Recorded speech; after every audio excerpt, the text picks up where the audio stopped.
माडाच्या संदर्भामध्ये आज जरूर त्या ठिकाणी चर्चा होती। माननीय रामराजे नाईक निंबाळकर, संजीव नाईक निंबाळकर, फलटण आणि खटावमधील प्रमुख सहकारी आमदार दीपक चव्हाण यांच्याजवळ राष्ट्रीय अध्यक्ष अजितदादा, प्रांताध्यक्ष म्हणून मी, कार्याध्यक्ष प्रफुल्लभाई पटेल आणि प्रदीर्घ त्यांच्याजवळ चर्चा त्या ठिकाणी केली आणि एकंदरीत महायुतीच्या उमेदवाराच्या पाठीमागे समर्थपणाने कसं उभं करता येईल या दृष्टिकोनातून आमची चर्चा त्या ठिकाणी झाली। देवेंद्रजींच्याजवळ या संदर्भामध्ये सुद्धा संपर्क त्या ठिकाणी झाला। मला विश्वास आहे की 1-2 दिवसात हे सारळ त्या ठिकाणी सुरळीत होईल।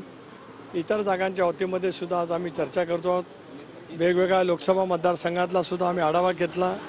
इलेक्शन कॅम्पेन या संदर्भामध्ये सुद्धा आम्ही काही पदाधिकाऱ्यांची बैठक मुंबईमध्ये त्या ठिकाणी बोलवलेली आहे आणि एकंदरीत 3ऱ्या टप्प्याचं नोटिफिकेशन आज निघालं। त्यामुळे त्या टप्प्यामध्ये येणाऱ्या बऱ्याचशा ज्या लोकसभा निवडणुका आम्ही लढतो आहोत त्याचा त्या ठिकाणी अंतर्भाव आहे। या सगळ्याचं नियोजन करण्यासाठी त्या ठिकाणी ती बैठक होती।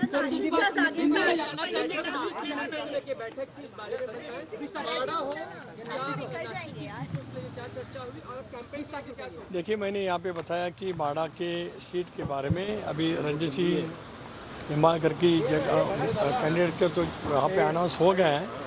हमारे वरिष्ठ नेता रामराजे नाईक निंबाळकर, आमदार दीपक चव्हाण, संजीव जी निंबाळकर और हमारे सारे साथी फलटण और मान खटवा के वहाँ पे आए थे।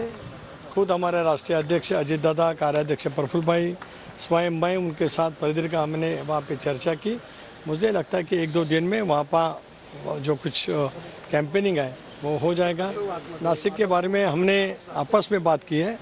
मुख्यमंत्री जी, उप मुख्यमंत्री जब आएंगे तब नासिक और जो कुछ सीटें रह चुकी हैं उसके बारे में वहाँ का निर्णय हो जाएगा। सर, नाशिकच्या जागेचा अद्याप तिढा सुटलेला नाहीये, यावरती आज काही चर्चा झाली का? आज आमच्या अंतर्गत काही चर्चा त्या ठिकाणी जरूर झालेली आहे। यापूर्वी सुद्धा आदरणीय अमितभाई शाह यांच्या उपस्थितीमध्ये चर्चा त्या ठिकाणी झालेली होती। मला असं वाटतं आज उपमुख्यमंत्री दौऱ्यावरती आहेत, मुख्यमंत्री सुद्धा आज उपलब्ध नाहीत। 1-2 दिवसात या विषयावरती बसून पूर्णपणाचा निर्णय त्या ठिकाणी होईल।